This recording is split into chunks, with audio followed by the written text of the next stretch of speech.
guys, welcome back, or welcome if you are new. Welcome back to another weekly weigh-in and actually my 12-week review. Well, actually it's an 11-week review for reasons will become apparent. So first of all, how was this week gone? Well, I had a wedding on a weekend. I was up in Oxford, so I was completely at the mercy of other people's cooking.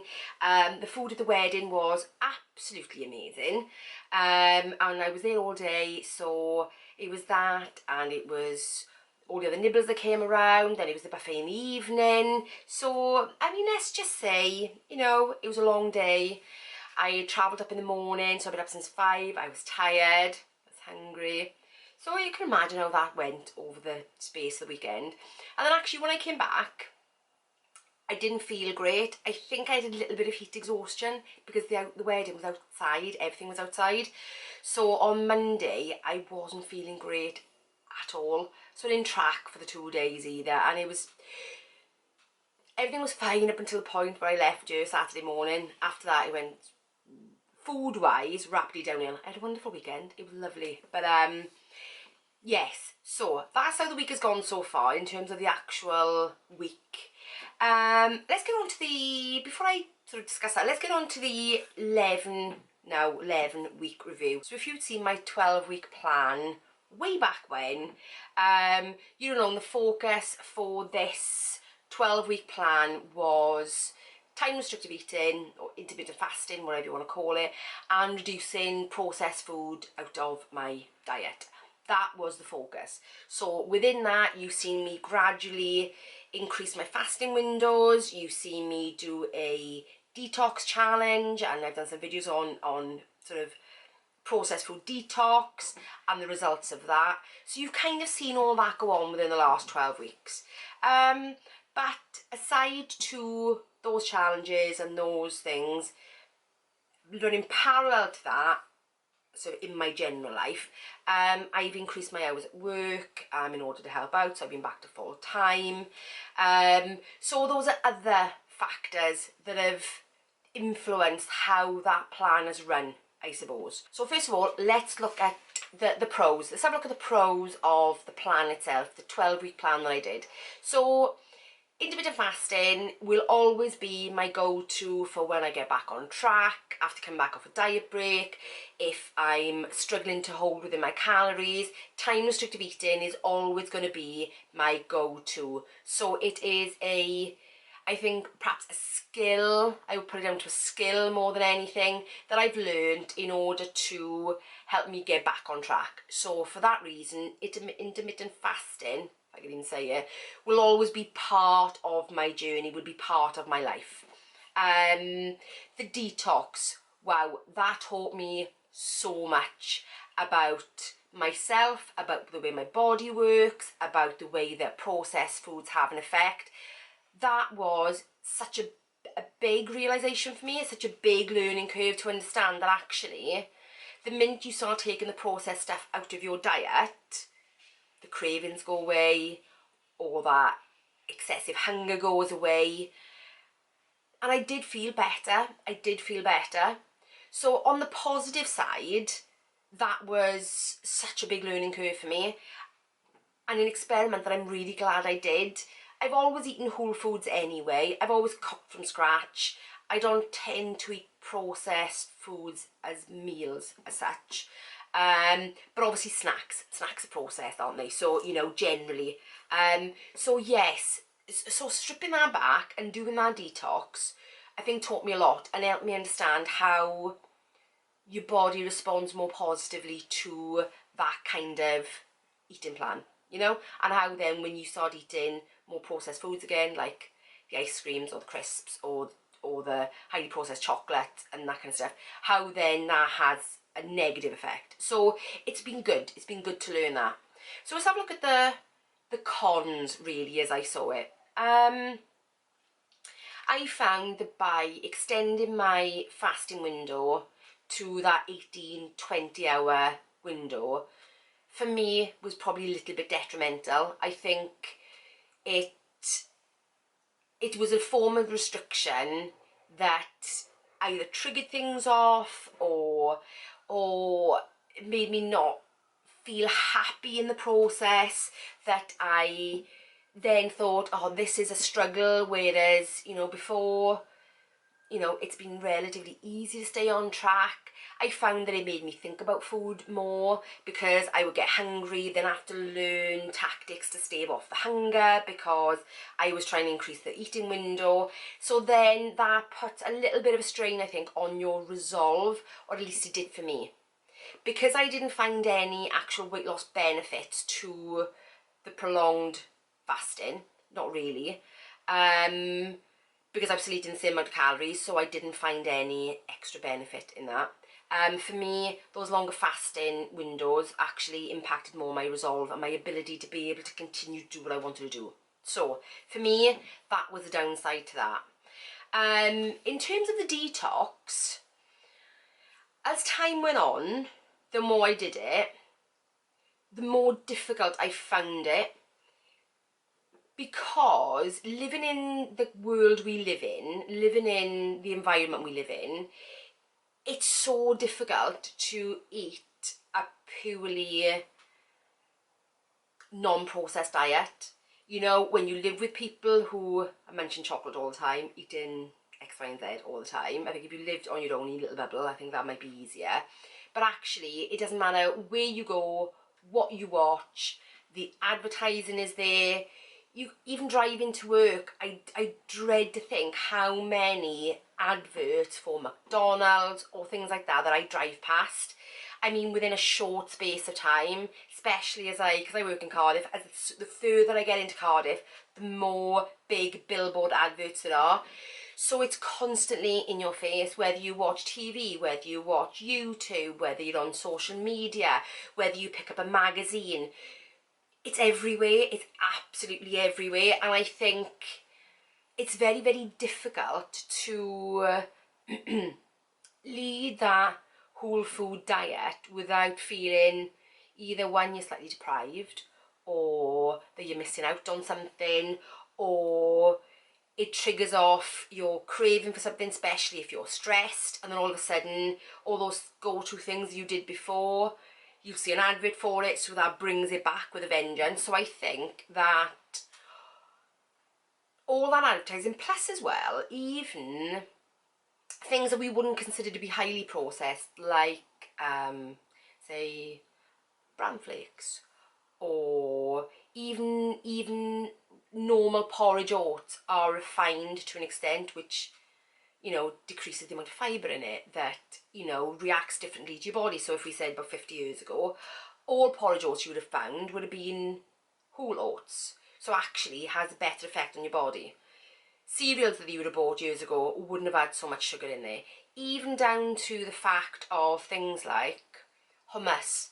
So you'd think, yeah, because hummus actually is healthy, especially when you make it yourself. But when you buy it, unless you're buying the organic one, then it's full of refined oils, which have an effect on our body. So I think these days, even the things that you would consider previously to be good for you, because of the mass production, have an impact. So I think it's very, very difficult these days to actually get away from that, even the way that even our meat is produced, the way our vegetables are produced, pesticides, and they all play their part. So I think it's very, very difficult to go back to that hunter-gatherer tribe that they base most of the science on. You know, when they look at the Hadza tribe, I think there's a lot to be learned from it, and I've noticed myself from doing the detox that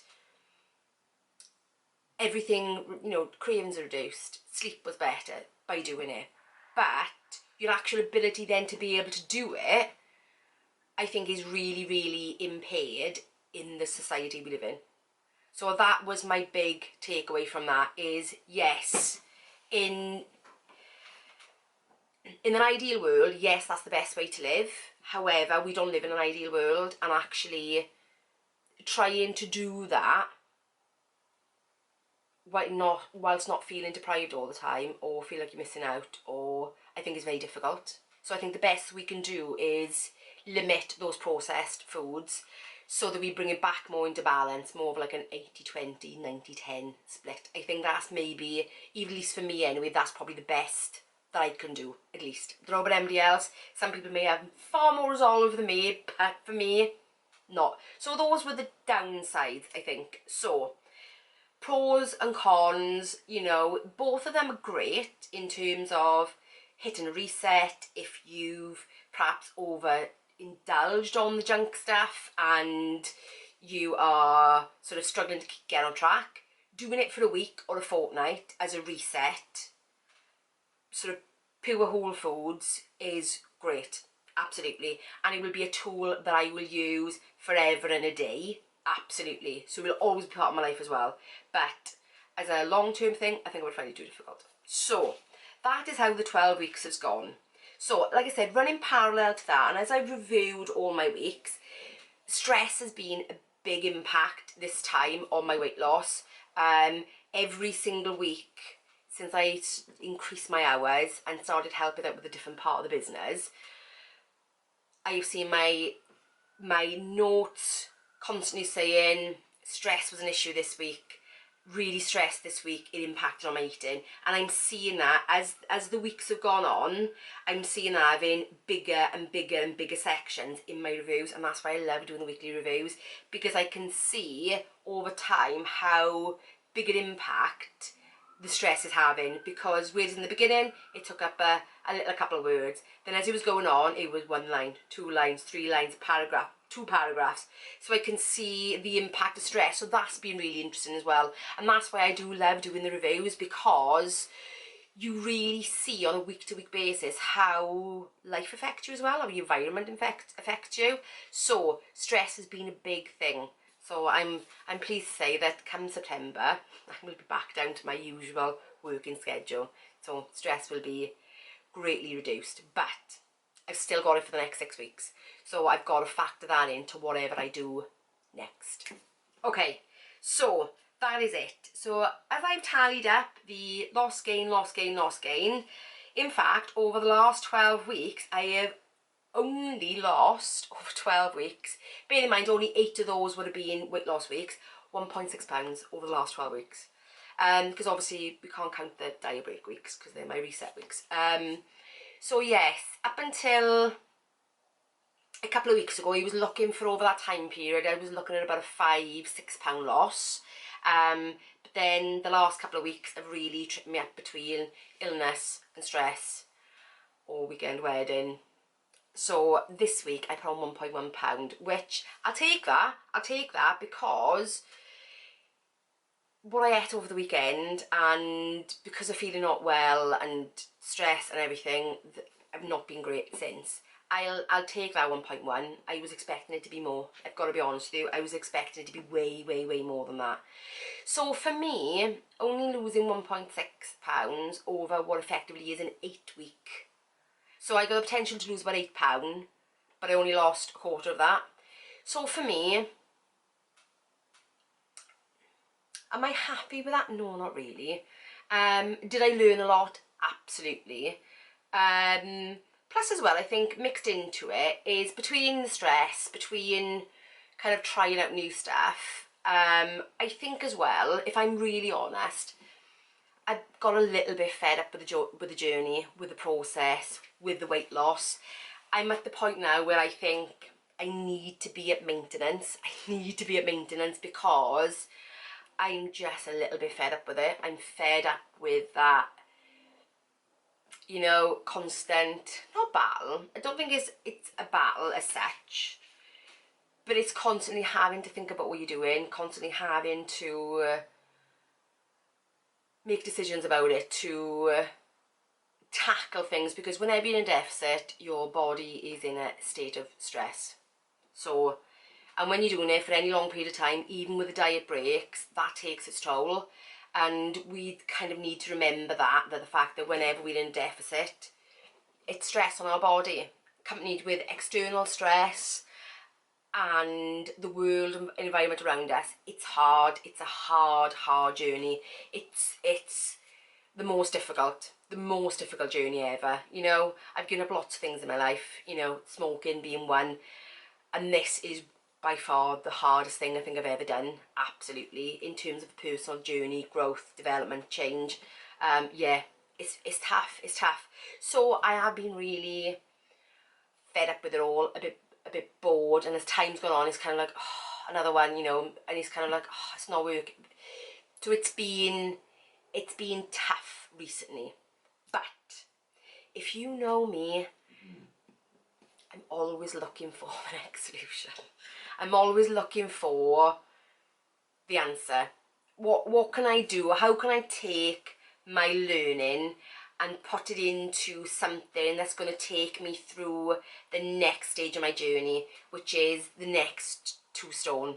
Because I've decided when I hit 2 stone, at that point then, another 2 stone, I'm in a body recomposition cycle, a reverse diet from that point onwards. So technically I've got, it's a little over, so probably about £30. £30 left to go.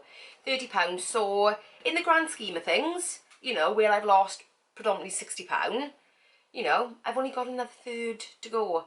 But I know it's going to be my hardest, and I think I said that when I did this plan as well. It's going to be my hardest. It's going to be my hardest yet, because only once I've got past this point, and that was difficult. And I know that this potentially, not that I want to talk myself into it being difficult, but I know this is going to be difficult. The last chunk always is. So I know for me it's going to take something else. It's going to take something extra, some change. It's going to take everything that I've learned over the last year to really fine tune it and say, right, okay, this is something that I think that I can do to lose the last bit and be able to get through it, you know, psychologically be able to get through it. So this Sunday I'm going to be going through that plan. Well, what's going to take me through actually to the next 6 weeks, because in 6 weeks time I am on holiday. I'm going to be in Italy for 3 weeks, nearly 4 weeks actually. So this is going to be my plan for the next 6 weeks. Don't want to give anything else away other than that, other than the fact that this plan is going to be a bit different from my normal plans, you know, even though every plan changes slightly. But this is, it's got a slightly different mindset to it. So on Sunday you're going to have that video, and I'm going to go over some other challenges that I'm going to be doing over the next couple of weeks. You know me, it's not me without a challenge. I like to have a bit of a challenge. So anyway guys, that is it for this week. Let me know how you've done. Let me know if you face the same problems. Let me know, how do you deal with being fed up and bored and had enough. Anyway, I will see you in Sunday's video. Bye guys.